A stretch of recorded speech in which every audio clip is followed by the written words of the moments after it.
wellness. I'm Chef Ricardo from Wellness in the Schools, and I'm really lucky and grateful to be joined today by Chef Marion from Wellness in the Schools as well. Thank you, Chef Ricardo. Yes, I am happy to be on the other side of the camera today and really excited to see what the star of the show is for you today.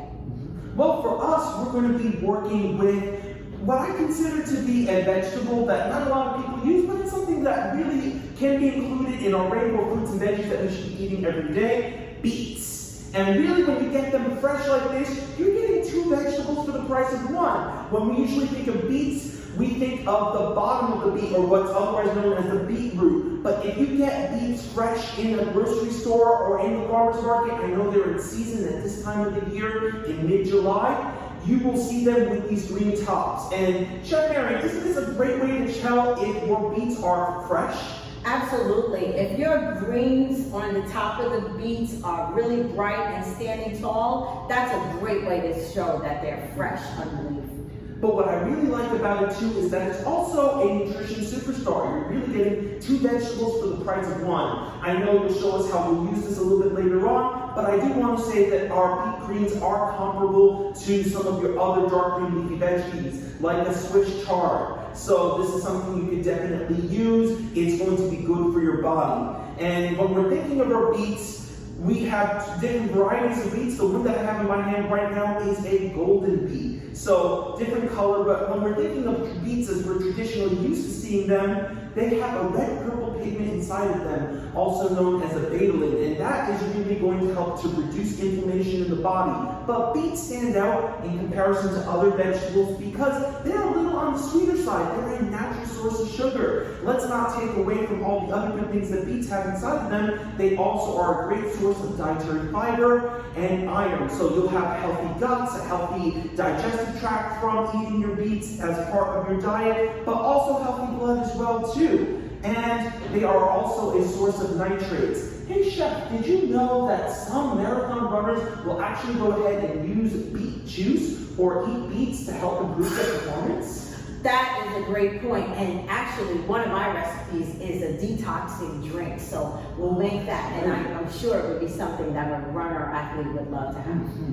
Absolutely. So in looking at our beets right now, you'll find them in many different forms. So you can see them fresh, as I just referred to right over here, but you also see them in 3 different ways already prepared. When you've got a beet fresh from the store, it's going to have a little bit of a tougher texture compared to, say, a cooked beet.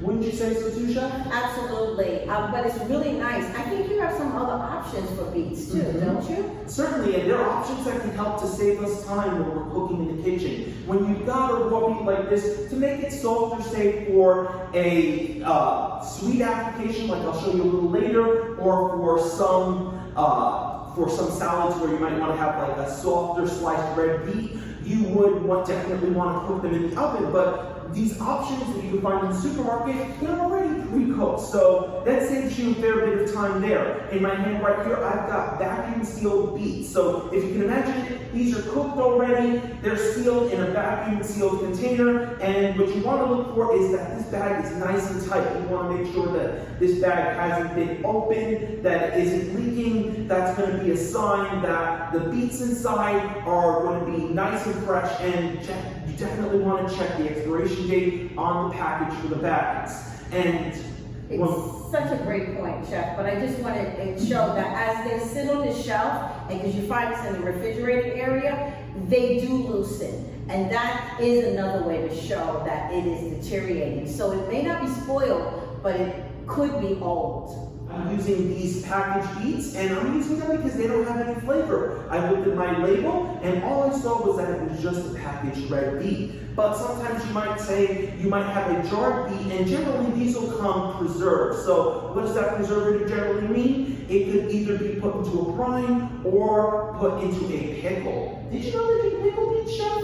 Yes, I did. It's a root vegetables, and most root vegetables do like to be pickled. So I would love to use that in my recipe. So really important to check because sometimes the flavor note will be a little different depending on what spices are being used in the pickle. Last but not least, we also have some canned whole beets as well too. You can also find them sliced as well. This is something where when you're purchasing the can, you always want to make sure that there are no dents or bulges, just to make sure that your can is fresh. So Chef, do you want to take a second and show us how to handle these? I know they're definitely root vegetables, so could you talk to us a little bit about how to clean them? Absolutely. So let me take them over to the sink. We have our beet greens. We have our red beet greens, which we normally see in all the markets and mostly available throughout all the year. And then we have the beautiful golden beets. And those come out now at this time of year. Sometimes you even see candy cane beets, which are striped. Really awesome. So when you have your beets, obviously you take off any twine or any wrappings of them, and then I'm going to take my beets individually because of the fact that there gets a lot of dirt in the beets. So I certainly won't be using the stem, but I want to wash it because there'll be additional dirt. I pull away the greens and wash the beets throughout the greens, and then really cold water on them so that way we can liven up the beet greens. Whole this way, and then we will peel off the outside skin. Of course, most people think beets just stain you, but they will. They'll stain your hand a little bit, but that's all good. That's all good. Okay, so that's really the way that you want to get your beet greens washed and ready for use. So now that our beets are clean, we'll be ready to put them in the oven. And so I'm going to just cut off the top, as I said, the beautiful beet greens, and I'll leave them here in my sink and get them ready. I have my pan ready here in order to put this in the oven and roast. So I'll put the open side down and have it ready to go. I'll have my golden beets, roast them both together. They'll be amazing, and we'll be ready to go. Obviously, the back end of this beet is still attached, so I'm gonna take that off. And then this is gonna get wrapped up, put in the oven, and ready to roast. We're gonna roast it at 350 degrees, and it's going to take somewhere like 1 hour for it to roast very soft. If we want to roast it a little bit lighter, then we can roast it at 350 degrees for 40 minutes or 30 minutes, and that'll be just enough in order for us to use to shred for baking. With that being said, it's coleslaw time, right? Mm-hmm. It's summer. I like coleslaw all year long, but at this time of year, it's really nice to have a fresh coleslaw that you can go with something that you're grilling or something that you're going to have that is a takeaway to a baseball field or to a park. And so I had, and why I came up with this idea is what I always tell everyone, use what you have. I've already used some red cabbage, I have it here, and so that gave me the idea to make myself a red slaw. I have my beautiful beet greens, I'll be adding these. This recipe could be used with parsley as the green element, or you could have also added a regular green cabbage if you like. I do like to have the beet greens in this case. I also have my red onion. Why not stick with the red thing? So what I also like to put into my slaw are carrots. And so the carrots are going to give us a great texture, and I love to have carrots. And then, you know, what I also had left, because I love to use things I have left over, are what we have here are radishes. And these radishes are called Easter egg radishes, partially because they have an egg shape and because they have the beautiful color of Easter eggs. So, of course, I also have whole beets. And what beets am I going to use today? You mentioned before that pickled beets would be a good fit in your coleslaw. Absolutely. Pickled beets will be great. They'll give it a nice flavor. It's a rich juice there. I'll use that in my dressing, which my dressing has surprisingly another red ingredient, which is red wine vinegar. Red wine vinegar. There's a theme here. Red wine vinegar. I have olive oil to go. I have mustard, and that's pretty much it. The seasonings and everything else is going to come from the flavors that I have here. I also have some chives to end up with, and then my other fruits are going to be used for my second secret recipe. So I'm really excited about that. Chef, what are you going to get started as I start to chop up my beet greens? I'm going to be making dessert over here, and my focus is going to be on taking these beets and incorporating them into a brownie. And believe it or not, the original red velvet cake wasn't colored with a red food dye like you might see nowadays. It was actually done with beets. So that was actually worked into the original recipe. To do that, I'm going to take my beets once they come out of the oven. They smell just about ready over here. And I will go ahead and puree them. And I'll puree them with a little bit of oil from my wet mix. But I'm not only relying on my beets to add a little bit of sweetness, I'm going to add some sweetness in the form of applesauce as well too. And that's going to add a lot of moisture as well. And on top of that, it can't be a brownie without adding in some cocoa, without adding in some chocolate. And I always love to ask this of chefs. Chef Marion, do you think that chocolate is healthy for us? Absolutely. I think it's healthy, and if it wasn't, I probably would make up a reason that it was. Absolutely right. I mean, chocolate is going to be good for us. It's another source of antioxidants. I think that how much you have is really what's going to make the difference there. So I'll start measuring out my ingredients in just a moment, but I am smelling my beets seem just about done. I'm going to go ahead and take a quick look at them. That's great. Go ahead and check and see for doneness. I've started to take my leaves off of the stem of my beet greens, and I'm separating them. I'm patting them dry here on my towel just so I can get the excess water off of them, and I'm making a stack, and the stack is the easiest way for me to get to the point where I can cut evenly. On our end over here, our beets look just about done. Now to just check the doneness, what I'm going to do is just prick it with the toothpick. You could also do this with the fork as well too. And if it goes through very cleanly, you are in business. Now I poked it into the biggest one that I had over here, and it's going through, but not as cleanly or as softly as I'd like it to get. So I think these might need a few more minutes, but they are smelling delicious. Actually, what I'll do is I'm going to pull out the smaller beets because those should be about cooked through. That's awesome, and they don't get a chance to cool down while you're working and starting your mise en place. I mean, that's amazing. In fact, if you put them in with the ingredients hot, you know what will happen. We'll start cooking our ingredients before we're ready to put it in the oven. Our beets are going to go in the wet mix, so I definitely want to let them cool down. I don't want them to have any contact with our eggs. Yeah, we'll have scrambled eggs in the middle of your beets. That would be a different concept. And because we're making some brownies here, because I know I'm adding in a lot of sweetness and a lot of moisture coming from my beets and from my applesauce, I am going to be using a little bit of whole wheat flour here. I'm using that instead of a white flour. I know when I'm working the extra moisture from my fruits and vegetables, that's actually going to help to make a softer product. And so on top of that, I'm going to also add in half a cup of cocoa as well too. I'm using an unsweetened cocoa. You'll add your sweetener right after, correct? Absolutely. That's great. We'll have sweetness coming from many different directions. We've got our sweetness coming from the beets. We've got our sweetness coming from a couple of different sweeteners that we'll be adding in, and that applesauce. So as I'm looking at the beet greens, you know, one of the great things about inspecting each leaf, you know, it's really nice to get a little piece of the earth, and I know these came from a really great farm. However, nobody wants a little earth in their recipe, not in my recipe anyway. So I see that some of my beet greens can use an extra wash, and it's always nice to check that out. You have these root vegetables, they are down in the ground, you know, unlike coming off a tree where they're a little bit cleaner. You want to make sure that they're nice and clean, especially before you take a knife to say, cut through the beet, or to slice that beet, to slice those beet greens, just because then you're transferring the bacteria from one place to another. Exactly. So on my end over here, I've gone ahead and prepared my dry mix.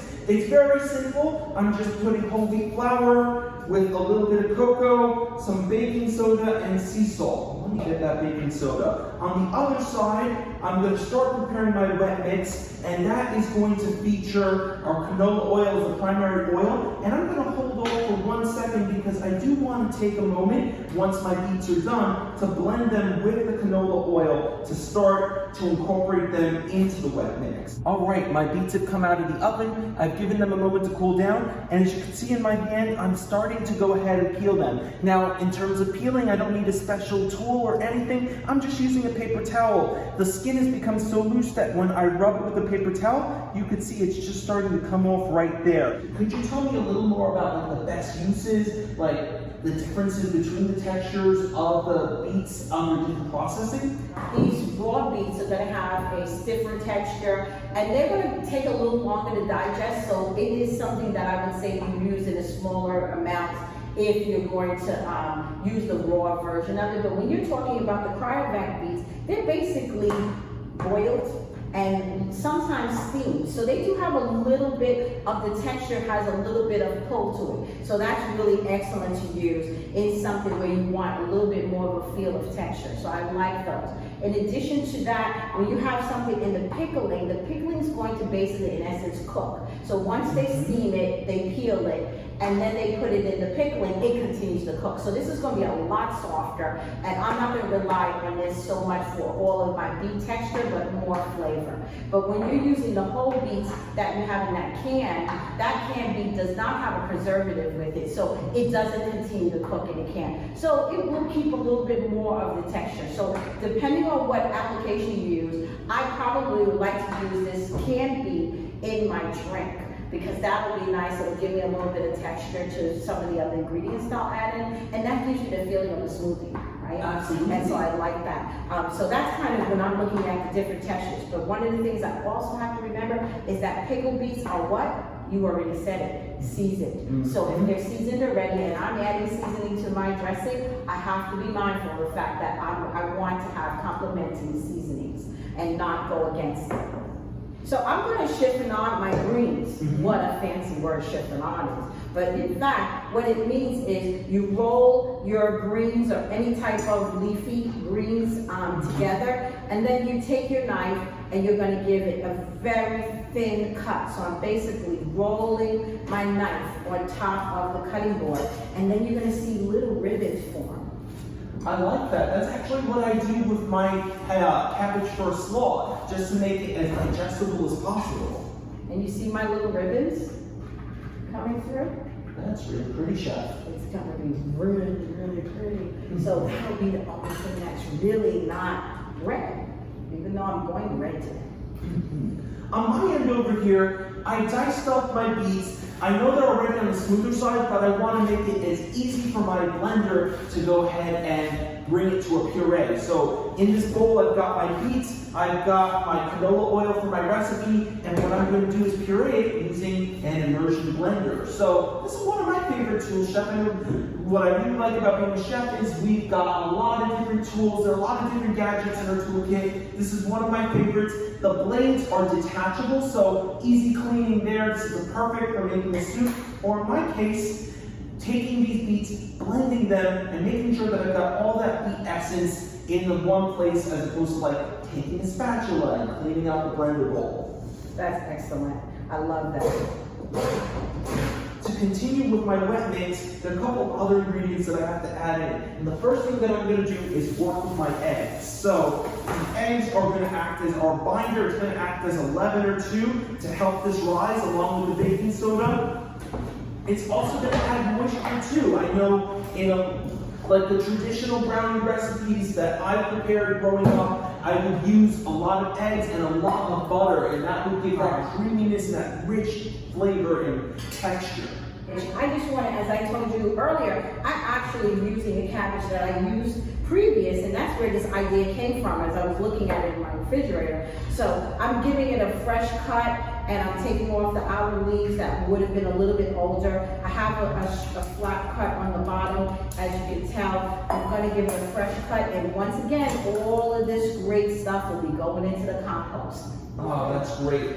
I'm cracking up some eggshells here. Those can't go in the compost, so I'll go ahead and toss them. But what I've done is I've broken up my eggs individually, and I just do that to make sure that I don't end up with a bad egg. It's so perfect, because once you get that bad egg, it spoils the whole bunch. Oh, Did I yeah. say that? Okay. So I'm taking out the core here in the center, because once again, that's going to be really hard to chew. And you know, we like to have a little crunch on the cabbage, but we don't want to be chewing it like a cow all day long, right? Oh, that would be a problem. So I want to shred this cabbage, and this will be a lot easier and a lot quicker. Once again, giving it a very tight cut. This cabbage, as opposed to green cabbage, tends to, when we're talking about textures, tends to be a texture that's a little bit tougher and certainly a little crunchier. Mm-hmm. Love that. Definitely, it's more than just the color that makes a difference. Absolutely. And so on my end over here, I'm measuring out my other sweetener. I'm going to be using honey as a sweetener in my brownies. It's also going to come out a little bit sweeter than, say, another sweetener like maple syrup. And that's just due to the sugar, the ratio of sugars in the honey itself. But what I did is that I went ahead and I greased the bottom of my cup here before I added in my honey. And the reason why? It slides off nice and neat. It's one of my favorite kitchen hacks, as opposed to taking that honey and then taking another spoon or spatula to just scoop out the rest of that sweetener there. I know I've got a good measure on how much honey is going in there. So honey is my next liquid ingredient, and even though I don't think of it as a liquid, at least from appearances, my next liquid ingredient is going to be a brown sugar. I just once again pour out the core, just a little simple V in the center will pull out the core of this cabbage. I then cut it in half. Once again, really good sharp tool is the key to success in getting this cut down. I'm adding in my applesauce now. That's going to add a little extra sweetness as well too. One other thing that I'm adding just to boost the sweetness of my mixture here, I've added in vanilla. And I just went with a small quarter of a teaspoon measurement. Now that I've got all my liquid mixed together, I'm going to go ahead and puree it, and it should be just about ready to combine with my dry mix. Onion, which, you know, I know we're reviewing a lot of red, but I am up to the onion. Love a little bit of a red onion, taking off the top, taking off the root end. And once I do that, a lot easier to peel the onion. So now that I have flat both ends, I'll cut my onion in half. And then once again, the theme of the day is ribbons. And so I'm going to cut my onion not as a dice, but as a ribbon. A thin, very, very thin ribbon. And so if you could see that, you almost can see through that onion. It's almost translucent. It's almost translucent. I've used a really small onion here. I would say use half of that onion if you don't want it. And then the key to adding more flavor would be an onion flavored thing. So that would be where my chives come in. And then of course you could use something like a green onion or a scallion or something like that. So that's not a very heavy onion flavor, but it, you know, you get a little bit of that red onion is a little bit stronger. But one of the keys to this recipe is I'm going to use those pickled beets, and the pickled beets will help cut down that flavor, that vinegar, and so will my red wine vinegar. So I would say, don't be afraid, go for the onion. Just before I puree the rest of my beet over here, I did want to mention that beets are going to be a summer seasonal vegetable. You'll see them coming up right around now, mid-July, about mid-July to the end of July, early August. But they also have a second growing season. Did you know that, Chef? Yes, I did. I think we talked about that when we were at the market. Yes. So they tend to grow better under cold conditions. So don't be surprised if, say, you are in a farmer's market in the fall as they're wrapping up their season and you'll see beets there. They grow pretty well in the cold, so you might see them again later on. They're going to be on the sweeter side too. Usually vegetables that are growing in colder climates tend to have a little bit of a sweeter taste. That's why the winter kale sometimes has a sweet touch to it. Absolutely, that's a really, really good point. I'm going to take on my carrots and just give a nice peel away from myself with the carrots. People tend to not really peel these carrots properly. Most people zucchini or any other vegetable. Peeling towards themselves, and you know, that's the recipe for danger. On my end over here, I'm just slowly adding in my dry mix into my wet mix. So I didn't want to add in the flour and baking soda all in one lump sum. When you mix it up, then you might have pockets of raw flour that didn't get into contact with the wet mix. So slow and steady, mixing it all up until we get a nice even mixture. That's excellent. And so here we go. I've got my box grater. I'm putting, what I'm actually doing is putting all of the things together in my bin here that are going to take a little bit longer for marinating. I put those together, and then also have lovely, delicate greens separate. And the reason I do that is because I want to be able to marinate and put my dressing here, let it sit for a minute or so, and then mix in my greens and kind of fluff them together so the greens don't wilt. Get on this box. Definitely, the order in which you put things into the slaw is definitely going to have an impact on its overall appearance. Exactly. And texture, because I think the theme of today is about texture.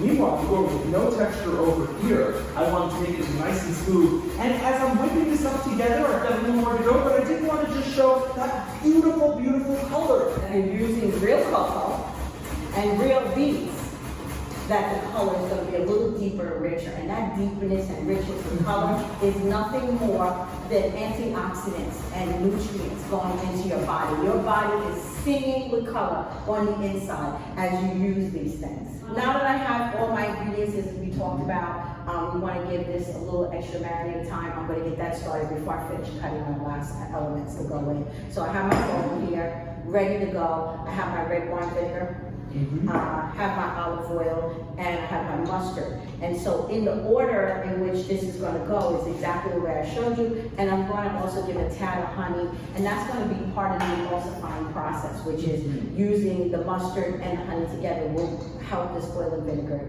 connect. I'm giving myself somewhere about 3/4 of a cup of vinegar.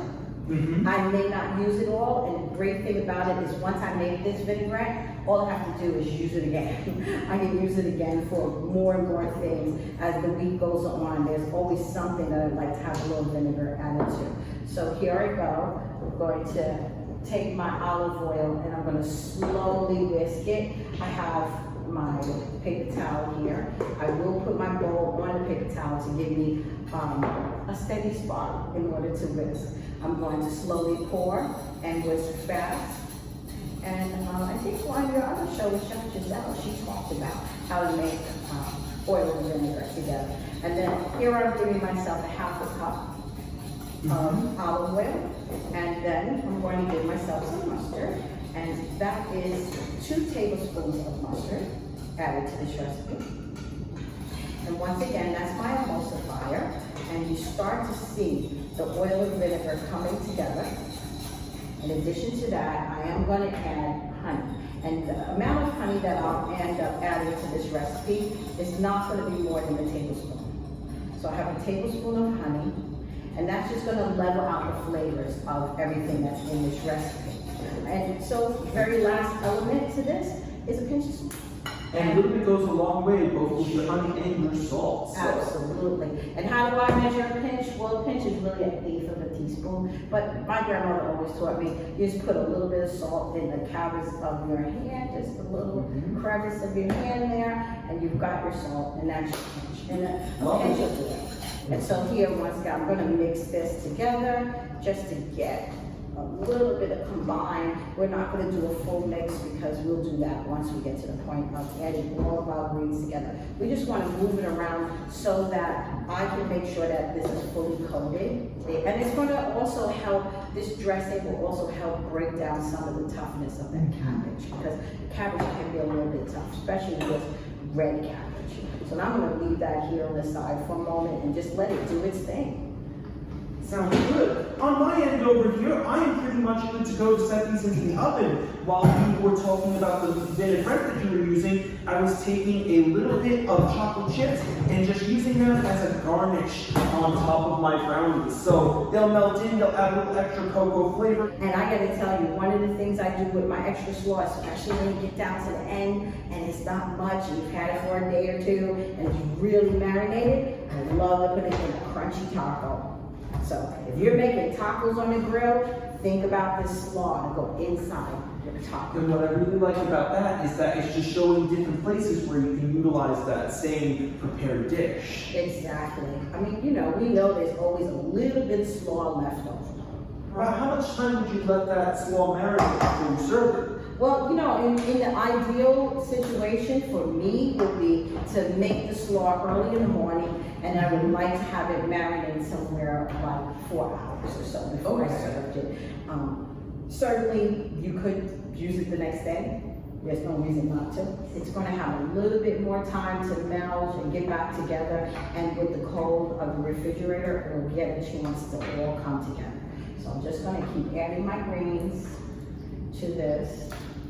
Okay, so the next recipe that I have coming up is going to be the smoothie. Oh, It's a great. beet smoothie. That's what I'm doing in my next recipe. So what I'd like to use in my smoothie would be either, once again, some beets that, as you described earlier, that don't have any major flavor. A raw beet will give us some really, really nice flavor, and then I'm going to ask to use your immersion blender. Oh, So- absolutely. Thank you. So I'm going to cut off the leaves, and I'm going to cut off the top stem. And so I will use a few of the leaves, not many, but just a few, because it's really nice to have that in a smoothie. In addition to that, I have some fresh fruits to use. Here we go. Let's see what happens. And so this is a really great smoothie known for helping to detox the body. So, you know, as we come into the summer, one of the things that sweat does for us is it also helps us detox the body. But it's really nice to have also a little boost and a little jump, and this will give it that. So I'm going to use some of my beet juice, and then I'm going to take a few of the whole beets. And as I said before, you feel the texture of this is a little more tart than the other would be with the pickled beet, which is really soft when I want. And then here we are. We've got our bowl of all of our great smoothie ingredients, and we're ready to blend. I see your brownies are coming out amazing. They're a little on the warm side, but what I'm doing is just taking them out, spreading them out a little bit, and they will just cool down really quickly. What I like about the muffin liners, no muss, no fuss, cleanup is not a problem at all. Chef, I'm back. I finished my smoothie. Here we go. So I'm going to spoon that out so you can try it. My salad is ready to go. It's been chilled. It's beautiful. But this was kind of my clean refrigerator slaw. I'm trying to get a little piece of everything. Okay. Nice little kitchen sink recipe. Exactly. Let me try that brownie while you're doing that. Wow, perfectly cooked through, just like you said, using that toothpick. Really great. I love the chunks of chocolate on top. Who could go wrong with chunks of chocolate? That is amazing. All right, I love it. we'll swap notes first. I love the slaw. I love that flavor of the vinaigrette. The red vinegar worked really well. Got a nice little bit of tanginess, but the crunch was very, very pronounced. Crunchier than I thought it would be, to be honest. And so, really nice. That would go really well with dinner. Absolutely, and I think there's more than enough here to share with everyone. Terrific. The brownie I love. I want to make this nice. Ooh, nice little garnish. You have that, and it also is a good thing to chew on at the end. Just a little breath freshener. Exactly. Cheers. Cheers. Thank you, Chef.